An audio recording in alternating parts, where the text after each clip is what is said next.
Bonsoir Lounis, bonsoir Maxime, on se retrouve ce soir dans la soirée Assurenco Cuisine et Connexion. Maxime, ma première question pour toi ce soir, ce serait entre l'humain et l'IA, où est-ce que ça se joue vraiment la différence? C'est pile entre les deux. L'IA a pris énormément les sujets d'aujourd'hui, c'est-à-dire que pour nous, on fabrique du logiciel sur mesure, donc l'IA est partout chez nous, à l'intérieur des logiciels. Pour fabriquer le logiciel, ça accélère énormément la fabrication de soft, mais malgré tout, l'humain est partout, c'est lui qui décide, c'est lui qui achète, et c'est celui qui contrôle l'IA. Donc c'est vraiment entre les deux. Lounis, tu partages l'avis de Maxime ou pas? Alors, je ne suis pas dans le même métier que Maxime. Nous, on est opérateur telco. Et nos clients, ce sont les gros centres de relations clients, également les gros courtiers. Donc, ce sont les centres d'appel. Et il y a un vrai sujet maintenant là-dessus. Donc, la question est très, très pertinente.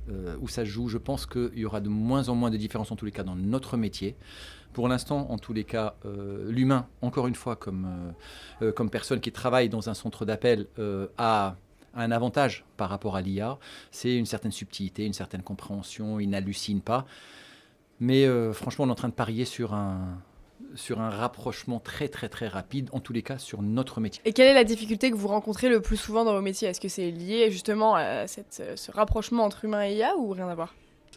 La plus grosse difficulté que l'on a, c'est d'expliquer, de montrer et de démontrer que le monde a complètement changé. En 24 mois, ce qui était vrai dans notre métier, c'est-à-dire des projets de migration qui prenaient 5 ans et qui coûtaient plusieurs dizaines de millions d'euros pour des gros assureurs ou des gros banquiers, aujourd'hui, c'est plus le cas. Aujourd'hui, on peut faire la même chose en 12 mois, 5 mois, 6 mois et que ça coûte quelques centaines de milliers d'euros. Pour vous aussi, Lounis?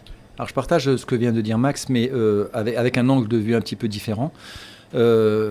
La déferlante est absolument spectaculaire et la question est très complexe pour eux. De se demander, ok, est-ce que je continue à m'accrocher finalement à cette partie humaine ou est-ce que je suis d'accord pour sacrifier une partie finalement de mes ressources humaines en faveur de l'IA. Et ce sont les discussions qu'on a énormément avec eux en ce moment, en disant attention, ton métier à toi aussi, en tant que courtier ou en tant qu'assureur, finalement va dépendre du choix que tu vas faire.